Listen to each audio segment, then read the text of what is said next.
नमस्कार, मैं हूं खुशहाल। दुनिया इस हफ्ते कार्यक्रम के रविवार विशेषांक में आपका स्वागत है।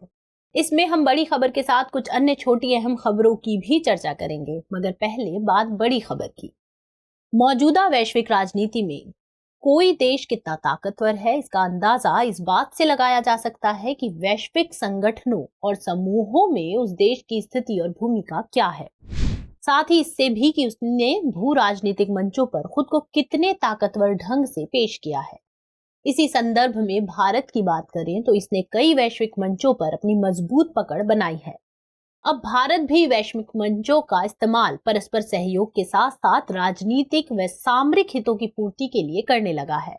इसके लिए वह अलग अलग पहलों और नीतियों के जरिए इन मंचों पर खुद को अहम किरदार के रूप में पेश करने की कोशिश कर रहा है। जहां भारत ने पहले कई सारे मंचों से खुद को अलग कर रखा था, वहीं अब यह सभी मंचों में न सिर्फ अपनी भागीदारी हासिल करना चाहता है, बल्कि उसमें अपनी भागीदारी मजबूत करने की भी कोशिश कर रहा है। मिसाल के तौर पर 2023 में भारत ने दुनिया की सबसे बड़ी अर्थव्यवस्थाओं के संगठन G20 की अध्यक्षता हासिल करने के बाद अब नवगठित संगठन GPAI यानी global partnership on artificial intelligence की भी अध्यक्षता हासिल कर ली है। इसका प्रभार भारत ने 21 नवंबर 2022 को टोक्यो में आयोजित GPAI शिखर सम्मेलन के दौरान लिया। इस शिखर सम्मेलन की मेजबानी करने वाला टोक्यो पहला एशियाई शहर है। इस बैठक में 4 विषयों पर चर्चा हुई। ये विषय है responsible AI, data governance, future of work और नवाचार और व्यवसायीकरण। भारत ने GPAI परिषद की अगली अध्यक्षता के लिए हुए मतदानों में प्रथम वरीयता के मतों का 2/3 से अधिक मत हासिल किया है। उसके बाद क्रमशः कनाडा और अमेरिका का स्थान रहा। इससे पहले GPAI के परिषद का अध्यक्ष फ्रांस था। ऐसे में 2 बड़े सवाल उठते हैं। पहला ये कि global partnership on artificial intelligence यानी GPAI क्या है और वैश्विक राजनीति में इसका क्या महत्व है, और दूसरा ये कि इसमें भारत का क्या रोल है, यह भी कि इससे भारत को कितना फायदा होने वाला है। साथ ही वैश्विक भू राजनीतिक हित साधने में यह भारत को कैसे मदद करेगा। सभी सवालों पर आएंगे, लेकिन पहले GPAI और इसके महत्व को समझते हैं। GPAI एक अंतरराष्ट्रीय और बहुहितधारक पहल है जिसका मकसद जिम्मेदार तथा मानव केंद्रित विकास और कृत्रिम बुद्धि के उपयोग को आगे बढ़ाना है। असल में GPAI लागू परियोजनाओं और गतिविधियों के जरिए सिद्धांत और जमीनी हकीकत के बीच की खाई को पाटना चाहता है। इसके लिए वह विज्ञान, उद्योग, नागरिक और सरकारों के प्रमुख विशेषज्ञों को एक साथ लाता है। पहली बार इसका विचार 2018 में आयोजित G7 के मंच पर प्रस्तुत किया गया। वहां कनाडा के प्रधानमंत्री जस्टिन ट्रूडो और फ्रांसीसी राष्ट्रपति इमैनुएल मैक्रोन द्वारा साझे तौर पर इसकी संकल्पना प्रस्तुत की गई। हालांकि GPAI को आधिकारिक तौर पर 15 जून 2020 को 15 संस्थापक सदस्यों के साथ लॉन्च किया गया। इसके उद्घाटन संस्करण की मेजबानी उसी साल के दिसंबर माह में मॉन्ट्रियल में कनाडा द्वारा की गई, जबकि अगले साल 2021 के सम्मेलन की मेजबानी पेरिस में फ्रांस द्वारा की गई। GPAI के संस्थापक सदस्यों में G7 के सदस्य यूनाइटेड किंगडम, संयुक्त राज्य America, Canada, France, Germany, Italy और जापान के अलावा Australia, Bharat, Mexico, New Zealand, Korea गणराज्य, सिंगापुर, स्लोवेनिया और यूरोपीय संघ शामिल हैं। बाद में चेक गणराज्य, इजराइल और कुछ और देश भी GPAI में शामिल हो गए, जिससे GPAI में कुल सदस्यों की संख्या 25 देशों तक पहुंच गई। आर्थिक सहयोग और विकास संगठन या OECD इसके लिए समर्पित एक सचिवालय की मेजबानी करता है।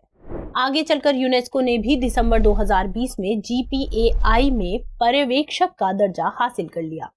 इन सभी देशों और संगठनों की यहाँ मौजूदगी इस समूह की वैश्विक अहमियत को स्पष्ट करती है। G7 जो दुनिया की सबसे विकसित देशों का समूह है, उसके सभी सदस्य देश भी इस GPAI के सदस्य हैं। इन अमीर और विकसित तकनीक वाले देशों की उपस्थिति GPAI के वैश्विक महत्व को उजागर करती है। फिर ये सवाल उठना लाजमी है कि जब GPAI में इतने ताकतवर देशों की भागीदारी है, तो इसमें भारत का क्या रोल है और वैश्विक भू राजनीतिक हित साधने में यह भारत के लिए कैसे मददगार साबित होगा। भारत की भूमिका का अंदाजा लगाने के लिए यह तथ्य कम नहीं होगा कि कनाडा और अमेरिका को 2/3 मतों से पछाड़कर भारत ने GPAI परिषद की बागडोर अपने हाथों में ले ली है। यह बात भी किसी से छिपी नहीं है कि भारत तेजी से उभरने वाली अर्थव्यवस्थाओं की अग्रिम पंक्ति में शामिल है। अंतरिक्ष तकनीक की बात करें या रक्षा तकनीक की, भारत इन मामलों में विकसित देशों के साथ साथ कंधे से कंधा मिलाकर चल रहा है। भारत की इस बहुआयामी विकसित स्थितियों को देखते हुए ही GPAI के देशों ने भारत के हाथ में GPAI की बागडोर थमाई है। भारत के अलावा भी कई सारे विकासशील देश इस समूह का हिस्सा हैं। भारत अपनी अगुवाई में इन देशों के साथ करीबी रिश्ते साझा कर सकता है और अपने नेतृत्व कौशल के जरिए अपनी तकनीक की विश्वसनीयता से इन देशों को रूबरू करा सकता है। ऐसे में यह मंच भारत के लिए कई सारे अवसरों के द्वार खोलेगा। ये विकसित देश भी मौजूदा दौर में विकासशील देशों की अहमियत को समझते हैं, इसलिए तेजी से उभरते देशों को वे हमेशा ही संगठन का हिस्सा बनाना चाहते हैं। वे उभरते विकासशील देशों की प्रतिभा का दोहन करना चाहते हैं, क्योंकि यह बात जग जाहिर है कि विकसित देशों में प्रतिभा की संभावना विकासशील देशों के मुकाबले अब कम है। GPAI में प्रमुख विकासशील देशों को समूह का हिस्सा बनाना इसी मंसूबे की ओर इशारा करता है कि विकासशील देशों में मौजूद प्रतिभा का फायदा हासिल किया जाए। जहां तक भारत के रोल का सवाल है, तो इसकी अहमियत इस निर्विवाद सत्य में निहित है कि भारत की भागीदारी के बिना किसी भी वैश्विक मुद्दे से गंभीरता से नहीं निपटा जा सकता, क्योंकि वैश्विक व्यवस्था में भारत का ओहदा अब काफी बड़ा हो गया है। इस बात से भारत भी बखूबी परिचित है, लिहाजा भारत भी अपने पक्ष में बन रही इस परिस्थिति का इस्तेमाल अपने फायदे के लिए करने की सोचता है। वह भी अपनी प्रतिभाओं की तलाश करने के लिए ऐसे मंचों को जरिया बनाता है जहां संभावनाएं अधिक हैं। वर्तमान में आर्टिफिशियल इंटेलिजेंस तकनीक वैश्विक लैंडस्केप को और विस्तृत व मजबूत बना रहा है। यह मानवीय संभावनाओं के दायरे को आगे बढ़ा रहा है। आर्टिफिशियल इंटेलिजेंस से 2035 तक भारतीय अर्थव्यवस्था में 900 अरब अमेरिकी डॉलर से अधिक और 2025 तक भारत की GDP में 450 से 500 तक अरब अमेरिकी डॉलर जोड़ने की उम्मीद है, जो देश के 5 ट्रिलियन अमेरिकी डॉलर के GDP लक्ष्य का 10% है। आर्टिफिशियल इंटेलिजेंस भारत के तकनीकी इकोसिस्टम के विकास के लिए एक काइनेटिक इनेबलर है और 2025 तक $1 ट्रिलियन डिजिटल इकोनॉमी के लक्ष्य को हासिल करने के लिए एक अहम कारक है।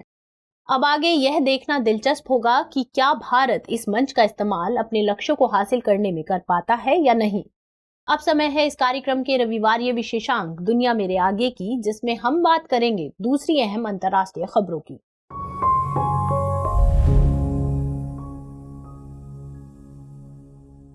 समाचार एजेंसी अल जजीरा के मुताबिक बीते हफ्ते सोमालिया के एक सैन्य अड्डे में आतंकवादी समूह अल शबाब का एक बंदूकधारी प्रवेश कर गया। यहां इसने 3 केन्याई शांति सैनिकों की गोली मारकर जान ले ली।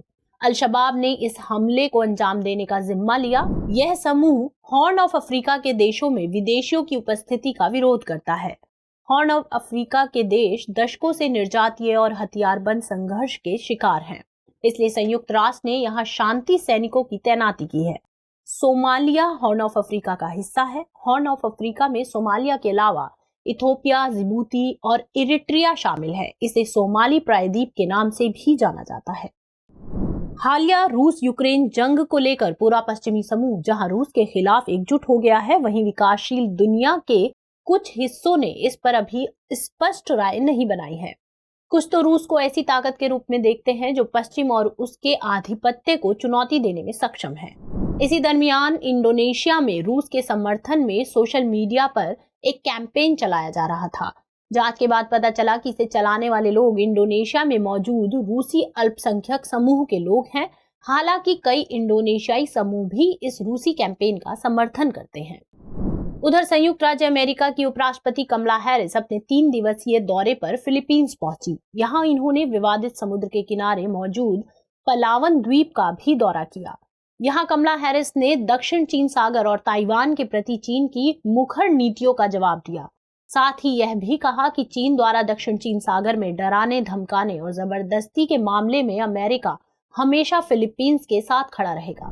फिलीपींस हिंद प्रशांत में मौजूद एक द्वीपीय देश है। इसकी राजधानी मनीला है। पश्चिमी प्रशांत महासागर में स्थित यह देश आसियान समूह का हिस्सा है। फिलीपीन द्वीप समूह पूर्व में फिलीपींस महासागर से, पश्चिम में दक्षिण चीन सागर से और दक्षिण में सेलेबस सागर से घिरा हुआ है। अब बात करते हैं आज के सवाल की। भू राजनीतिक संदर्भ में global partnership on artificial intelligence या GPAI भारत के लिए कैसे मददगार साबित होगा? औचित्यपूर्ण उत्तर दीजिए। तो आज के रविवारीय विशेषांक में इतना ही। अपनी प्रतिक्रिया कमेंट बॉक्स में करना ना भूलें। मिलते हैं अगले एपिसोड में। नमस्कार।